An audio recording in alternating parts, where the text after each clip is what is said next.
السلام عليكم ورحمة الله تعالى وبركاته كسو دوادا عشر كيني مانتا وعشر كي كوات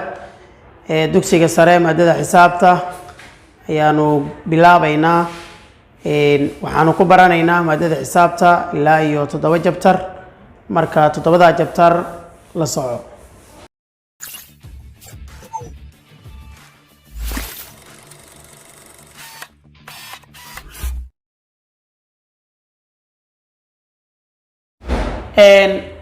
Form 4 Mathematics وحسابتا فصل كافرات دوكسيغا ساري Chapter 1 Chapter كوات وحانو كبرانينا Analytic Trigonometry Analytic Trigonometry ayaanu ku baranaynaa Chapter كوات Chapter كوات waxaanu ku baranaynaa Analytic Trigonometry Analytic Trigonometry waxaa loola jeedaa trigonometry-ga saafan ama basoofan trigonometry-ga faahfaahsan ayaa loola jeedaa trigonometry iyadu waxa ay ka hadashaa maadadan ama qaybtan xisaabta ka midka ah waxa ay ka hadashaa barashada saddex xagalada maadaama ay saddex xagal ka hadasho qayb faahfaahsan oo trigonometry ku saabsan ayaanu ku baranaynaa fasalkan casharkeenan koowaad wuxuu noo noqonayaa sum and difference for cosine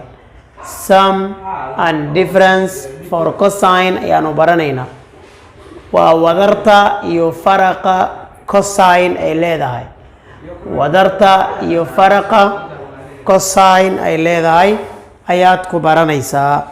waxaadna ka heli kartaa page-ka labaad amaba page 2 chapter 1 page-ka labaad ayaad ka helaysaa casharkan marka waxaanu ku baranaynaa casharka koowaad sida ku xusan ciwaanka 1.1 sum and difference identities for cosine cosine wadarteeda iyo faraqeeda ayaad baranaysaa cosine faraqa iyo wadarta waa laba qaacido oo kaliya labada qaacido midna waa ku dar midna waa ka jar midda koowaad waxay tahay cos A plus B waa cos A plus B oo noqonaysa haddii la furfuro cos A cos B minus sin A waa sin A sin B cosine-ku waxay noqonaysaa plus markay tahay cos A plus B cos A cos B minus sin A sin B cosine-kii oo minus-an waxay noqonaysaa iyaduna waa cos A minus B waa cos A cos B plus sin A sin B intaas ayay iyaduna noqonaysaa marka labadan qaacido ee cos A plus B iyo cos A minus B waa ciwaankeenan maanta ama casharkeena koowaad ciwaankiisa waaye sum and difference for cosine ayaanu ku baranaynaa casharkan amaba labadan ciwaan ama labadan qaacido ayaanu ku baranaynaa marka tusaalaha ayaanu aadaynaa oo tusaalaha 1.1 tusaalaha 1.1 example 1.1 example 1.1 aan fiirino marka example kaas waxauna leeyahay find the exact value of each expression find waxaad raadisaa the exact value qiimaha saxda ah of each expression qormo waliba qormooyinka soo socda ee meesha noogu qoran waa A B C saddexdaas mid waliba qiimaha saxda ah ayaad helaysaa ama aad raadinaysaa number A wuxuu leeyahay marka number A waxa uu leeyahay cos 15 degree cos 15 degree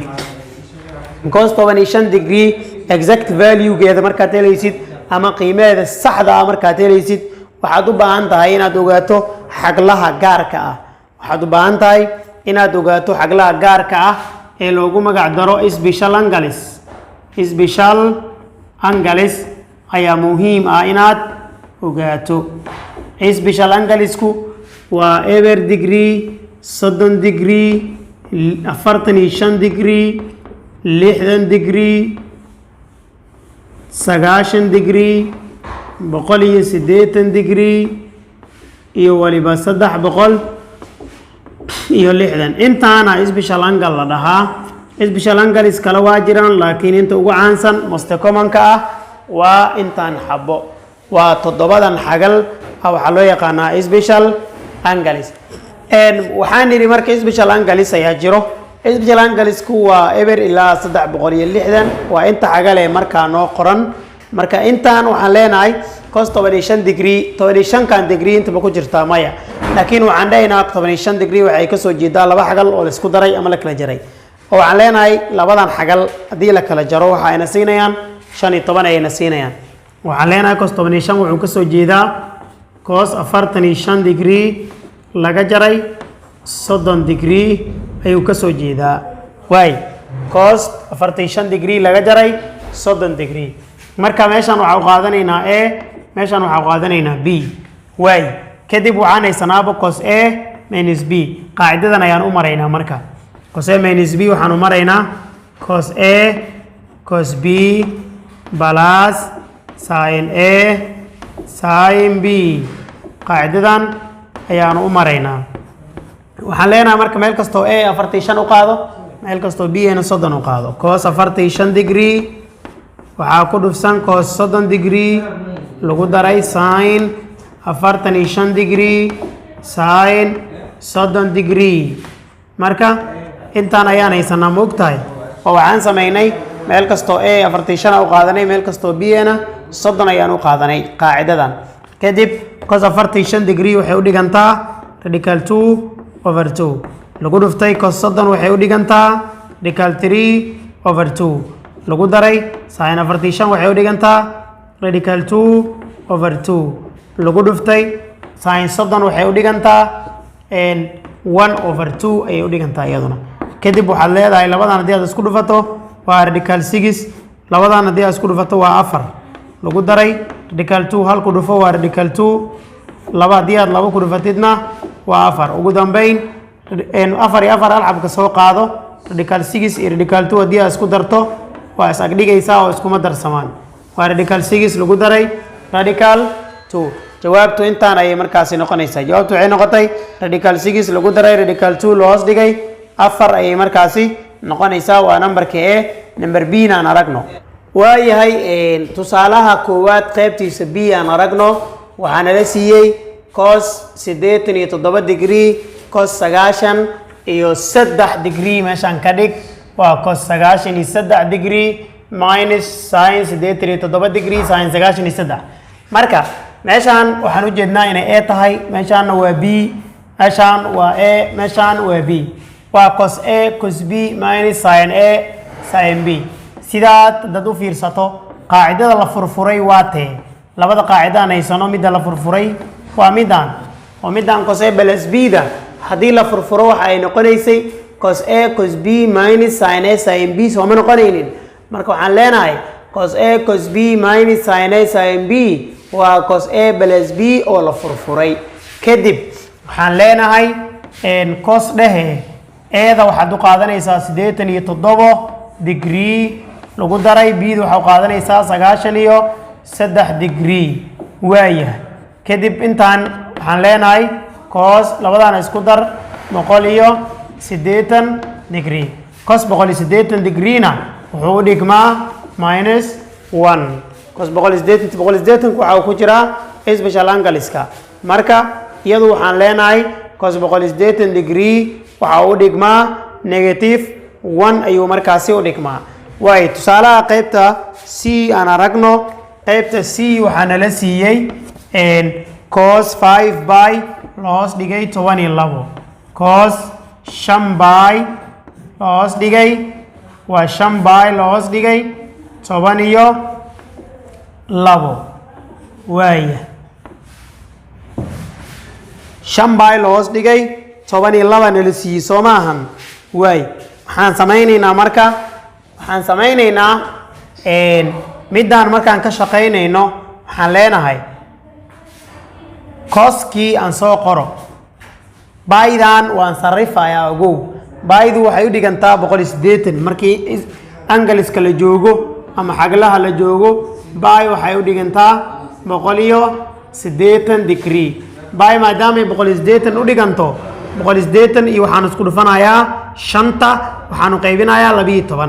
boqol sideetan waxaan ku dhufanayaa 5 waxaanu qaybinayaa 12 boqol sideetan haddii aad 5 ku dhufato waa 900 soo ma ahayn boqol sideetan lagu dhuftay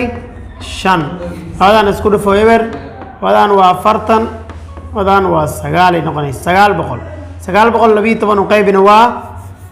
75 ayaa noo soo baxaysa 900 haddii loo qaybiyo 900 haddii loo qaybiyo 12 maxaa noo soo baxayo waxaa noo soo baxayo 75 kadib waxaan leenahay cos 75 isbishal angaliska ma ku jirtaa ma ku jirto laakiin waxaan dhihi karnaa 75 waxa ay ka soo jeedaa 30 degree lagu daray 45 degree ayay ka soo jeedaa oo waxaan leenahay 75 inta kuma jirto ma ogtahay oo isbishal angaliska ma ahee marka waxaan leenahay 30kii iyo 45tii haddii la isku daro 75 ayay ku siinayaan waayahay kadib inta a u qaado meeshaana b u qaado cos a plus b ayaad haysataa marka cos a plus b qaacidada u maraysayna waxay ahayd waa cos a cos b minus sin a sin b qaacidadan ayaa loo maraa soo ma ahan meesha eedu 30 dheh meesha bidina 45 dheh waa cos 30 degree ku dhufsan cos 45 degree laga jaray sin 30 degree sin 45 degree intaan markii aan haysano kadib cos 30 waa radical 3/2 waxaa ku dhufsan cos 45 oo radical 2/2 ah minus sin 30 oo half ah lagu dhuftay sin 45 oo iyaduna radical 2/2 noqonaysa kadib radical 3 iyo radical 2 isku dhufo radical 6 labaadna waa 4 laga jaray hal iyo radical 2 isku dhufo radical 2 labadaana isku dhufo 4 ugu dambeyn labadan waxaad ka soo qaadataa hal cabo radical 6 laga jaray radical 2na soo raaci radical 6 laga jaray radical 2 jawaabteenan intaas ayay noo noqonaysaa jawaabtii tusaalaha koowaad qaybta c aan aragno markan tusaalaha labaad saddex fiiriya tusaalaha labaad intaan la gaarin waxaa meesha noogu yaala qaacidooyin cofunction angles loo yaqaano ama cofunction identities loo yaqaano cofunction identitiesku ilaa iyo 6 ayay gaarayaan waa fansaar wadaag laga wadaa cofunction identities. The following identities hold for any angle theta for which the functions are divided. Marka waxaa loola jeedaa xagluhu amaba trigonometric identitieska laba ay isku raacaan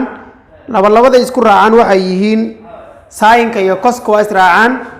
sidoo kale tan iyo cot waa israacaan sidoo kale sig iyo cosig waa israacaan marka haddii israaciddu waa isdhamaystiraana laga wadaa waxaa loola jeedaa haddii cos-ka xagal aad haysato tusaale 40 degree aad haysatid waxaa dhamaystir waa sin conton oo waxaa la leeyahay labadan isku darkood waxaa laga rabaa 90 laga rabaa labadan isku darkood waxaa laga rabaa 90 si la mid ah tanka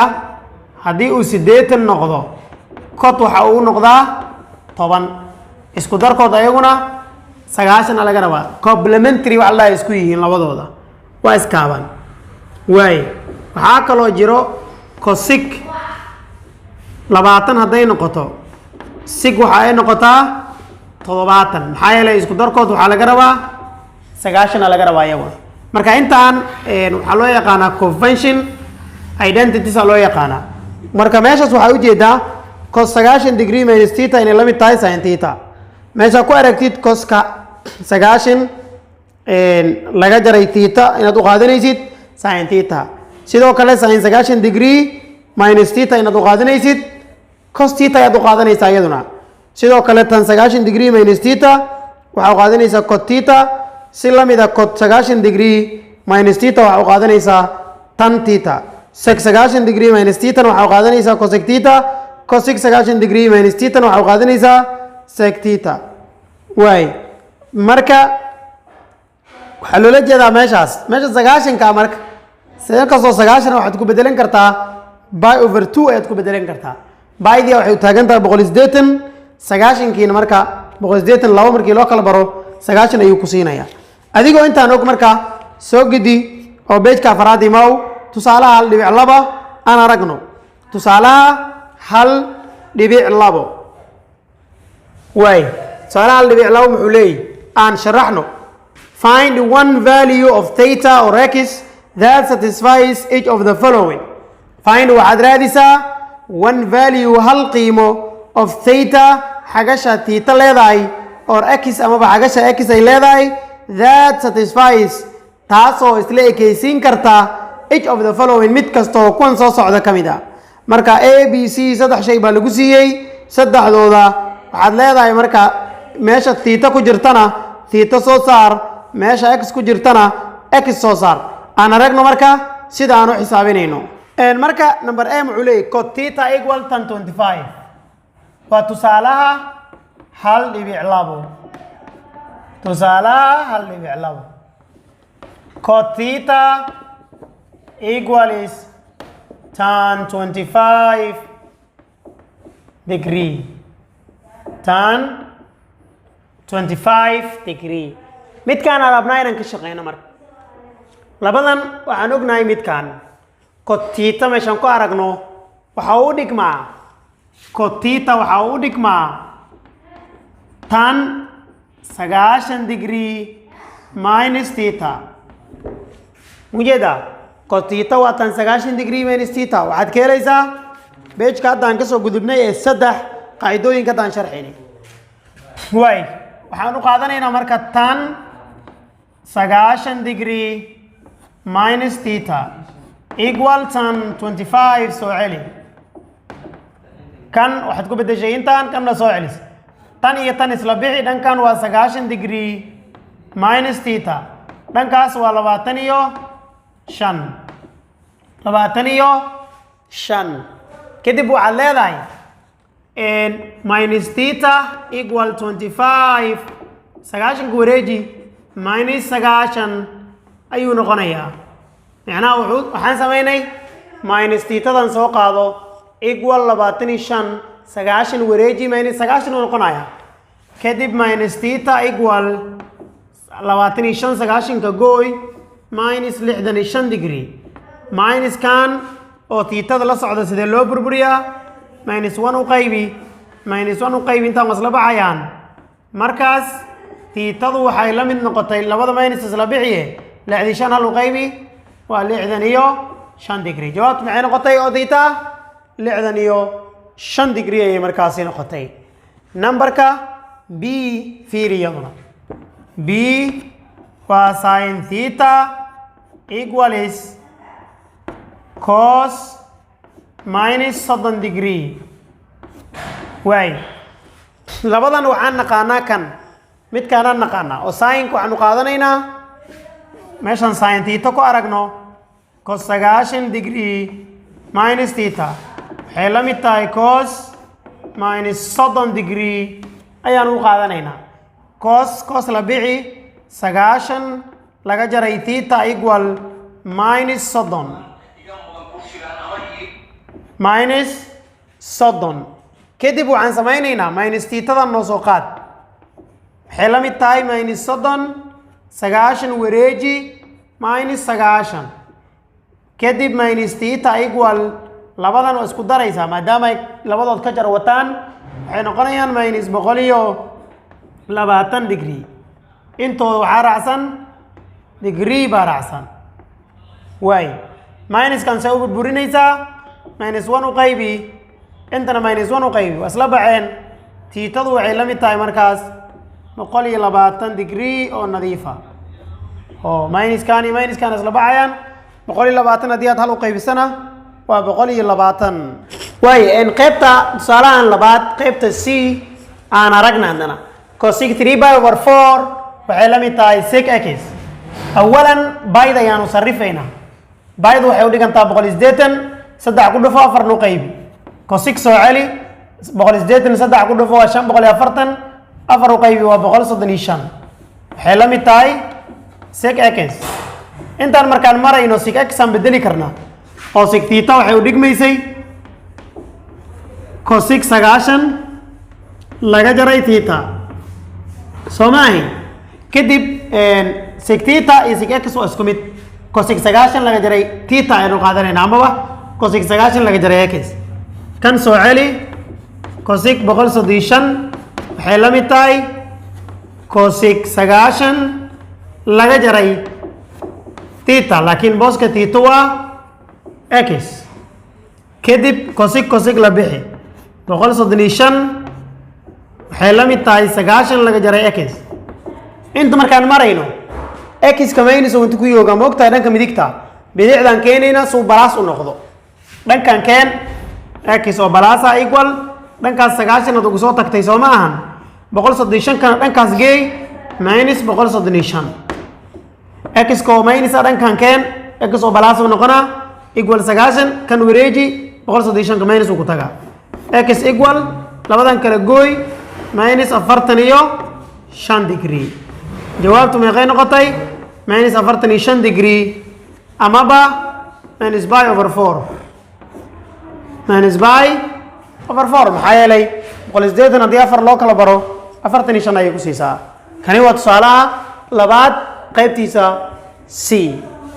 tusaalaha saddexaad ayaan arkaynaa haddana tusaalaha 1.3 ee page 4 waxa uu leeyahay right cos 180 degree minus theta as a trigonometric function of theta only waxaa lagu siiyey cos 180 darajo laga jaray xagal kale oo maqan waxaad u qoraysaa function angle oo ah single angle u qor waa double sidaad u jeedidba single ayaad u qoraysaa way waxaan leenahay marka tusaalaha 1.3 waxaan leenahay cos 180 degree minus theta sidaad u jeedidba meeshan waa a meeshan waa b cos a minus b aad haysataa cos a minus b maxaad u maraysaa qaacida ah cos a cos b plus sin a sin b soo maahay waay kadib meel kastoo a ah waa 180 b duna waa theta b du waxaad u qaadanaysaa theta plus sin 180 sin theta cos 180 waan naqaanaa waa minus 1 waxaa ku dhufsan cos theta plus sin 180 waa eber waxaa ku dhufsan sin theta kadib minus 1 iyo cos theta daa isku dhufatid waa minus cos theta